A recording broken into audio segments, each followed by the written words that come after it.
இன்றைய மூலிகை மருந்து தொகுப்பில் நம்ம பார்க்க போகிற விஷயம் குரட்டை. குரட்டை அப்படின்றது ஒரு யூனிவர்சல் பிரச்சனை அப்படின்ட்டு நம்ம தாராளமாக சொல்லலாம். நம்ம கிட்ட வரக்கூடிய பேஷண்ட்ஸ் நிறைய குரட்டை சார்ந்த விஷயங்களை சொல்லுவாங்க. அதாவது படுத்த உடனே குரட்டை விட்டு நல்லா தூங்குறேன்னு பக்கத்தில் இருக்கவங்க சொல்கிறாங்க டாக்டர், பட் அடுத்த நாள் ரொம்ப சோர்வாக இருக்குது அப்படின்னு சொல்லி கேட்பாங்க. அவர்களுடைய கேள்விக்கான விடை அவங்க சொன்ன விஷயத்திலே இருக்குது. என்னன்னா, குரட்டை விடுவதே நிச்சயமாக அடுத்த நாள் சோர்வை உண்டாக்கும். இது மிகப்பெரிய பிரச்சனை.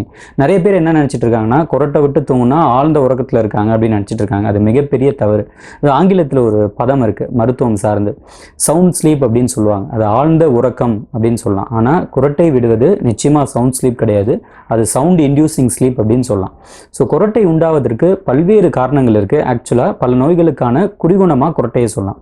குரட்டை ஏன் ஏற்படுது அப்படின்றத அடிப்படையை பார்த்தோம்னா, நம்மளுடைய வாய்ப்பகுதியில் சாஃப்ட் பேலட், மென் அன்னம் அப்படின்னு சொல்லலாம், அதுவும் உள்நாக்கு ஊலா, அது ரெண்டுமே நம்ம உறங்கும் பொழுது லேசாக நெகிழ்ச்சி அடையும். அந்த சமயத்தில் நம்மளுடைய மூச்சு காற்று உள்ளே போகும் பொழுது அதில் ஒரு வைப்ரேஷன் ஏற்படுறதுனால தான் குரட்டை வருது.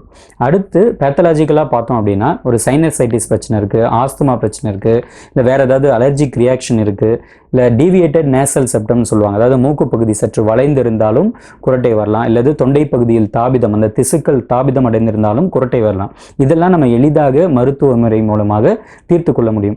குழந்தைகளுக்கு குரட்டை வருது அப்படின்னா அவங்களுக்கு டான்சிலைட்டிஸ் பிரச்சனை, ஏதாவது இன்ஃப்ளமேஷன் இருக்கா அப்படின்றத நிச்சயமாக நம்ம பார்க்கணும். இன்னொன்று, புகைப்பிடிக்கக்கூடிய பழக்கம் இருப்பவங்களும் மது அருந்தக்கூடிய பழக்கம் இருக்கவங்களுக்கும் நிச்சயமாக குரட்டை வரும். இன்னொன்று, ஒபிசிட்டி, உடற்பருமன் இருந்தாலும் நிச்சயமாக குரட்டை வரும்.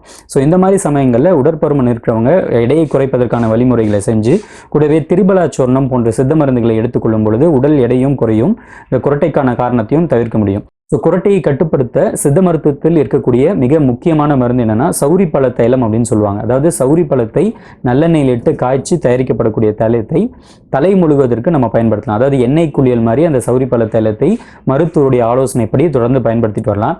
இன்னொன்று, நசியம் அப்படின்றது நல்ல பலன் தரும். அதாவது மூக்கில் சில மூலிகை சாறுகளை விடுறது, இது நெடுங்காலமாக நம்ம பின்பற்றி வந்த ஒரு பழக்கம் தான். ஸோ தும்பைப்பூ நசியம் நல்ல பலன் தரும். தும்பைப்பூனுடைய சாறை பிழிஞ்சிட்டு ஒவ்வொரு மூக்குலையும் ஒவ்வொரு சொட்டு விடலாம். இன்னும் சில மருத்துவ எண்ணெய்களை இந்த மாதிரி நசியம் செய்யலாம். அடுத்தது எண்ணெய் குளியலும் இதற்கு நல்ல பலன் தரும். அதாவது பீனச தைலம், சுக்கு தைலம், நொச்சி தைலம், இதெல்லாம் நம்ம தலைக்கு தேய்த்து முழுகும் பொழுது இந்த தொண்டை பகுதியில் இருக்கக்கூடிய தாபிதம் குறையலாம், கபம் சார்ந்த பிரச்சனைகள் குறைந்து இந்த குரட்டை குறைவதற்கான வாய்ப்புகள் நிறையவே இருக்கு. மருந்துகள்னு சொல்லும் பொழுது இந்த மாதிரி தாபிதம் வராமல் தடுக்கக்கூடிய, நோய் எதிர்ப்பு சக்தியை அதிகரிக்கக்கூடிய சேந்தில் சூரணம், திரிபலா சூரணம், திரிகடுகு சூரணம், இதெல்லாம் நம்ம மருத்துவருடைய ஆலோசனைப்படி தாராளமாக எடுக்கலாம். உணவாக நம்ம தூதுவளை ரசம், தூதுவளை சட்னி இந்த மாதிரி எடுத்துக்கலாம். கற்பூரவல்லியே சுரசம் மாதிரி செஞ்சு சாப்பிடலாம். சுரசம் அப்படின்றது ஒன்றும் இல்லை, கற்பூரவல்லியை நல்லா இடித்து சாறு பிழிஞ்சிட்டு இன்னும் கொஞ்சம் சுண்டச் செய்து சம அளவு தேன் சேர்த்து அதை நம்ம எடுத்துகிட்டு வரலாம். உள்நாக்கு பகுதியிலையும் அந்த சுரசத்தை தடவலாம். துளசி இலை சாறையும் நம்ம குடிச்சிட்டு வரும்போது நல்ல பலன் தரும். ஸோ மருந்துகளின் மூலம் இருக்கக்கூடிய அந்த அடிப்படை பிரச்சனையை தீர்ப்பதற்கு இந்த மாதிரியான மூலிகை மருந்து நிச்சயமா உதவும். இன்னொன்று, குரட்டை தொடர்ந்து வருவதால் ஏற்படக்கூடிய பிரச்சனைகள் என்னென்ன அப்படின்னா, ஸ்லீப் அப்னியா அப்படின்னு ஒரு விஷயம் இருக்கு. அதாவது உறங்கிட்டு இருக்கும் பொழுதே அந்த மூச்சுக்கு தடை பெறக்கூடிய விஷயம் ஏற்படுதுன்னா உடனடியாக அடுத்த கட்ட சிகிச்சை நம்ம குரட்டைக்கு நிச்சயமா எடுக்கணும்.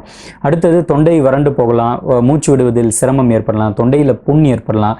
இதெல்லாமே குரட்டையினுடைய பிற்பகுதியில் வரக்கூடிய பாதிப்புகள் அப்படின்னு சொல்லலாம். ஸோ ஆரம்ப நிலையிலேயே அந்த பிரச்சனையை தீர்ப்பதற்கான வழிமுறைகளை நம்ம நிச்சயமா பின்பற்றணும். அடுத்து, இடது புறமா திரும்பி படுத்தாலும் குரட்டை வருவது நிறையவே குறையும். என்ன விஷயம் அப்படின்னா, இடது புறத்தில் படுக்கும் பொழுது நம்முடைய செரிமான சக்தியும் அதிகரிக்கும். பொதுவாகவே நம்ம படுக்கும் பொழுது இடது பக்கமாக திரும்பி படுப்பது தான் முறை. ஸோ அதை முயற்சி செய்யலாம். ஆல்கஹால் மற்றும் ஸ்மோக்கிங், புகைப்பிடிக்கக்கூடிய பழக்கம் இருக்கவங்க நிச்சயமாக அதை தவிர்க்கணும். அப்புறம் தேவையில்லாமல் மருந்துகளை சாப்பிடக்கூடியவங்களுக்கும் சில பாதிப்புகள் ஏற்பட்டு குரட்டை வரலாம் அப்படின்ட்டு ஆய்வுகள் சொல்லுது. இன்னொன்று, மன அழுத்தம் காரணமாக வரலாம்.